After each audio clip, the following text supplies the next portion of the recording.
Need a body shop? Collision Specialist CSI, 2 blocks north of I-90 on 218. Hey there, Austin. This is Trey Muse reporting from the Austin Daily Herald, bringing you some of today's top headlines.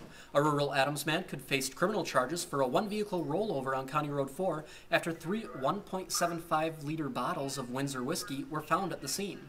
The rollover happened Saturday around 4 p.m. on County Road 4, 1 mile east of State Highway 56, according to Sheriff Therese Amazai.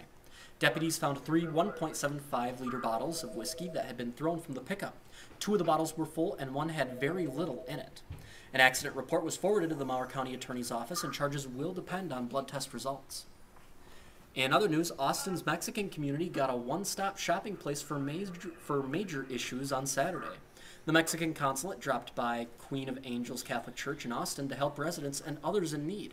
At least 100 people showed up by 9 a.m. to obtain their matricula consular, or their Mexican ID, or to get their Mexican passports, which is vital if residents want to return to Mexico to visit relatives. Well, let's take it out to Daily Herald reporter Matt Peterson with today's weather on the roof. Matt, what's it looking like outside? Today's beautiful right now, but don't be surprised if tonight's more like a nightmare. It will be sunny with a high of 83 degrees throughout the day, but we should see some clouds rolling in tonight. And we've got a 60% chance of thunderstorms after 1 a.m. tomorrow. It should be mostly cloudy with a high of 87 on Tuesday. And we've also got a good chance of storms in the afternoon there as well. The weather should lighten up after tomorrow night, and the rest of the week should be sunny heading into the weekend. So we may have some good news on the horizon. Trey, let's take it back inside to you. Thanks, Matt. World leaders said Monday the end is near for Muammar Gaddafi's regime and began planning for Libya's future without the man who has held power there for 42 years.